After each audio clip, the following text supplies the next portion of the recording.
This one's kind of interesting, and it's a little bit off topic. And it's been brought to my attention from a bunch of different sources that we have these elites right now, these billionaires. I think Mark Zuckerberg is probably the most recent one, who became a billionaire in the 2000s. What, 15 years ago, roughly, whatever it happens to have been, has been a billionaire for 15 odd years and has never built a bunker. Why do we have all these elites right now building high-end bunkers? It was just publicized that he's putting one together in his compound in Hawaii. Why? Like, what do they know that we don't know?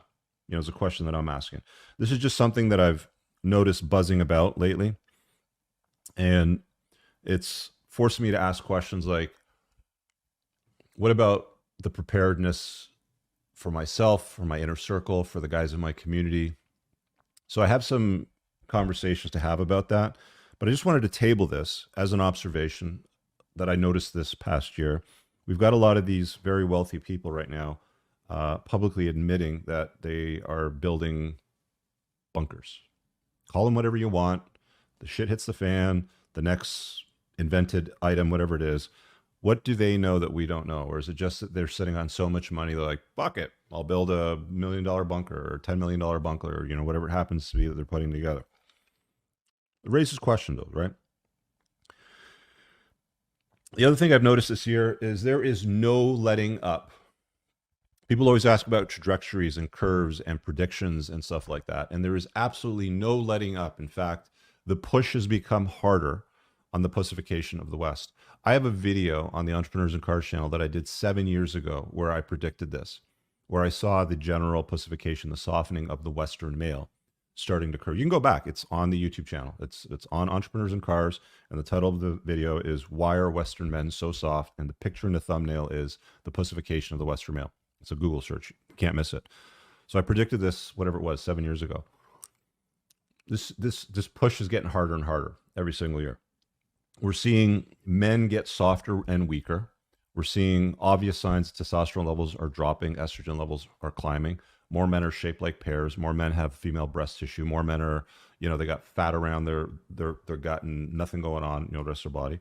There are glimmers of hope. Like I go to the gym or I'll go to the dojo, and everybody in that space that goes on a regular basis looks good. They look like they're competent. They look like they're ready to fight. They understand the need for masculinity, for competence, and the ability to wage violence. If you know what I'm saying. They always say that it's far better to walk softly and carry a big stick. You understand what I'm saying, right? So that trend is continuing. The Canadian federal government, and its infinite wisdom, Justin Trudeau, has decided to mandate that all employers have tampons in men's bathrooms. This is where society is going. This is where culture is going. The federal government has already done this with its bathrooms, or is working towards implementing it in every single bathroom that they have.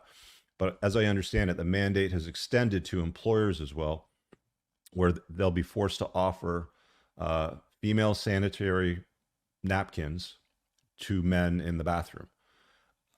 I don't know what is a greater insult or an observation of the pussification of the Western male than that, but it is a reality of the world that we live in today. I think about men's bathrooms when I was a kid. There was, we would just rip it off the wall. We would just laugh at it, rip it off the wall, graffiti it. That's the way that we were back then, because we didn't kowtow or bend the knee to any of these bizarre narratives. But this is where we are today. A federal government is mandating female sanitary napkins in men's bathrooms in workspaces. You figure that one out. See how that makes sense for the 0.0001% of the North American population that is a transformer? I don't know.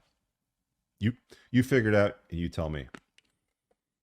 The ladies' night show has been very interesting.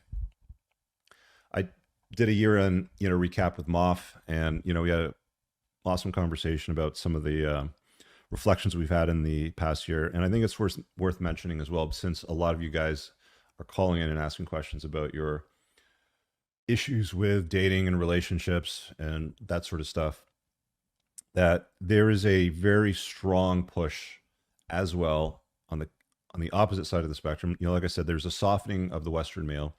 There's a strengthening or a masculinization of the Western female.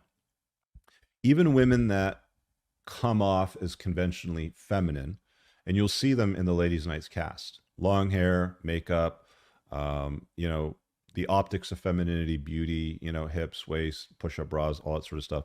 You'll see them there. But there's a strong push with a lot of these gals towards, you know, I've talked about boss girls, boss bitches, you know, whatever the hashtag is that happens to be trending. You know, these women that are so strong and independent that they're essentially turning themselves into men. You ask some questions during the show, like, you know, hey, you know, what do you bring to the table, sort of thing, in a relationship, and the very common response always goes down the path of, well, I'm successful, I have a career, I have my degree, I have my own place, I have my own car, my place is decorated pretty, you know, like the standard sort of stuff. And what they're essentially describing is a dude. They've been convinced through a function and a long sequence of comforting lies that being a complement to a guy's life, being useful, being, you know, respectful to a man, and forming a long-term pair bond should not be a priority. Your priority should be chasing excellence, climbing the corporate ladder. Don't serve a man at home, serve a man in the corporate world. Line his pockets with gold. You know, don't serve a guy in a household, because that would be wrong. So we're seeing this masculinization of women to a degree that, you know, mark my words, you know, like I said 7 years ago when I was talking about the pussification of the Western male, you know, mark my words today, this push is going to continue with the masculinization of the Western female. They're going to certainly continue pushing, you know, I don't need no man. That's just where we're going.